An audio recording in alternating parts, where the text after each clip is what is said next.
Ang Department of Agriculture, Bureau of Agricultural Research ay regular na nagsasagawa ng mga libreng seminars sa kanilang tanggapan. Ito ay upang mapalawak ang pagsaling ng mga teknolohiya sa agrikultura sa mga stakeholders at intended beneficiaries.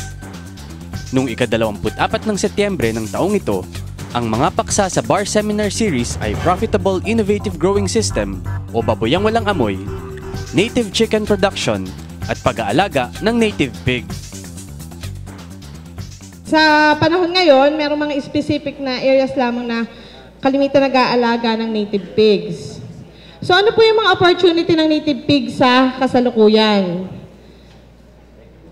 So, nagkakaroon ng pagbabago ng demand. So ngayon medyo mataas yung preference ng organic products kasi dumadami na yung mga health conscious.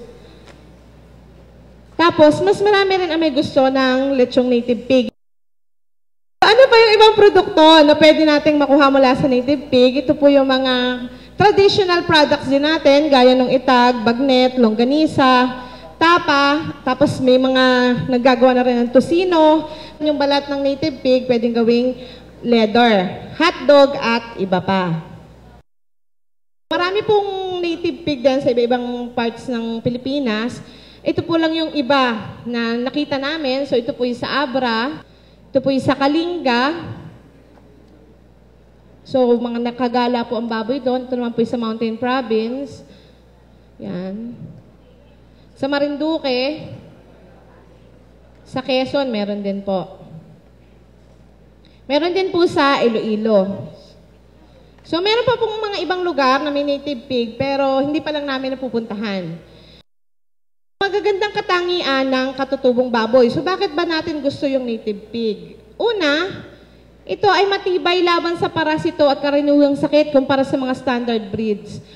Maaga o madaling maglandi. So yung mga native pig po, kalimitan meron 3.5 to 4 months pa lang naglalandi na.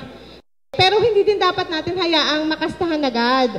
Pag pinahibayaan natin sa unang landi, pinakastahan, so magiging maliit yung kanyang magiging anak. Pag minsan patay pa kasi hindi pa prepared yung katawan niya. Kung baga sana, hindi pa mature.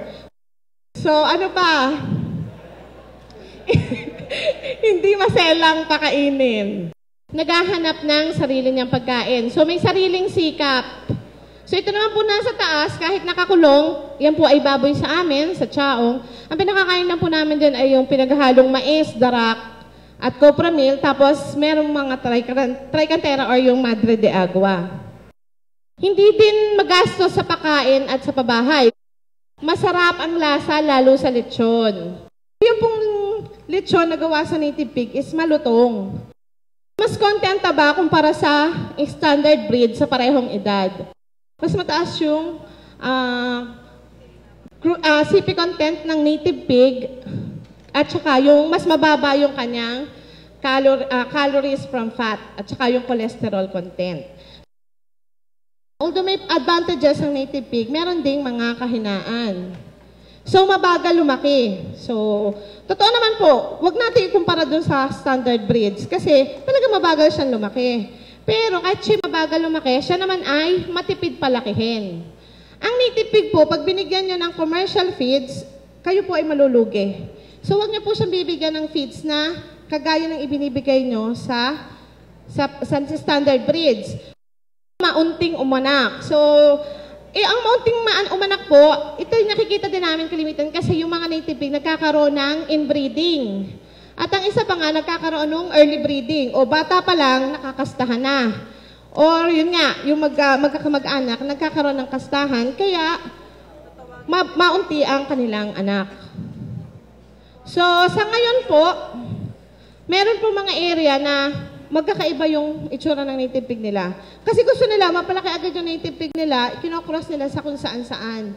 So, pagka gano'n, nag-iiba-iba din yung itsura ng mga anak. So, yung po mga kahinaan na yun, ano po yung kinakailangan natin gawin para mapaunlad yung lahi ng katutubong baboy? So, dalawang klase po. Yung una is yung crossbreeding o pagpapalahi sa mga lahing imported at ang selection o tamang pamimili. Yung pong crossbreeding, ito po yung kalimitang ginagawa para mabilis lumaki ang native pig. So ito po, mabilis na makikita ang resulta. So halimbawa yung native pig, i-cross nyo sa imported, makikita nyo agad na malaki ang anak nila. Pero ito ay hindi pang matagalan. At dapat po ito ay kontrolado. So parang pahulaan kung ano magiging itsura ng anak niya. Kasi hindi mo alam kung ano ba yung dugo na nandun sa native pig natin ngayon. Selection o tamang pimimili, ito po yung ginagamit namin sa Bai Chaong. So pinipili po namin at tinitinirang palahian o breeder animals sa mga baboy na nagtataglay ng nais na katangian. So gusto po namin yung mabilis at matipid lumaki at maraming mga anak at naiwawalay.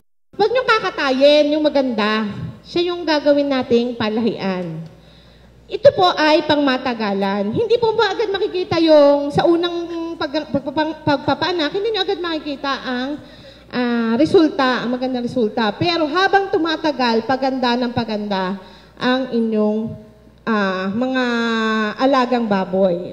Nagkaroon po ng unang research ang Bai Chaong tungkol nga po sa conservation, evaluation, and commercialization of Philippine native pigs. Ito nga pong ginamit namin itong aming Bai Chaong Black Pig, parang pinaalaga po namin sa aming mga farmer cooperators. Kasi gusto namin makita kung ang mga farmer cooperators ba ikikita pag kinomercialize na nila ang native pig. Naging maganda po yung resulta, kaya po marami rin nagkaroon ng interest ngayon sa native pig. Ito po yung mga Bai Chaong Black Pigs na ito po ay resulta ng pagsasama-sama ng mga lahi ng katutubong baboy mula sa Quezon, Marinduque at Benguet strains at ng maraming taon ng pamimili ng mga magagandang palahian. Ito ay dinevelop ng Bureau of Animal Industry, National Swine and Poultry Research and Development Center na matatagpuan sa Barangay Lagalag, Chaong, Quezon. So ang mga BT Blacks ay mas mabilis lumaki at mas maraming mga anak kumpara sa ibang purong native pigs, pero napapanatili nito ang mga magagandang katangian tinataglay ng mga katutubong baboy. So ang BT Blacks ay makikilala sa kanilang purong itim na kulay na may katamtamang laki ng tenga. So ito naman po yung isang farmer cooperators namin from Chaong, Quezon. Ito naman po yung sa Manggahan, Dolores, Quezon. Ito naman po sa San Mateo. At ito po yung sa Tagkawayan, Quezon. Ito naman po sa Paita, Laguna. So kung mapapansin nyo, halos iisa yung itsura ng baboy namin. Ito po yung performance ng aming Bai Chaong Black Pigs. Average litter size of 8 piglets, average weaning size of 7 piglets, and average birth weight of 750 grams. Ang ginagamit po namin is, maximum po kami ng 10 Bortosaur, 1:10 sa Bortosaur ratio. Pero ginagamit po namin ngayon is 1:7. Yung pagpapalaki ng native na baboy, yan ay magagawa sa pamamagitan ng pamimili. So, medyo wag na natin agad i-cross. Kasi pag i-cross natin, yung unang anak lang yung magiging maganda. Yung mga sumunod, hindi na tayo sigurado, pahulaan na. Pero yan, habang tumatagal at pinipili natin yung magandang katangian ng native na baboy, habang tumatagal, lalo din gaganda ang performance niyan. So, mga paraan upang maparami ang anak ng native pigs. So, ayusin po yung traditional na pag-aalaga. So, ito po yung mga kalimitang nangyayari nga, pagala lamang. So, yung mga baboy, bahala ng magkastahan. So, ang problema, nagkakaroon ng maagang pagbubuntis. Or nagkakaroon ng inbreeding. Ito naman ay kung nakatali sa kung saan-saan.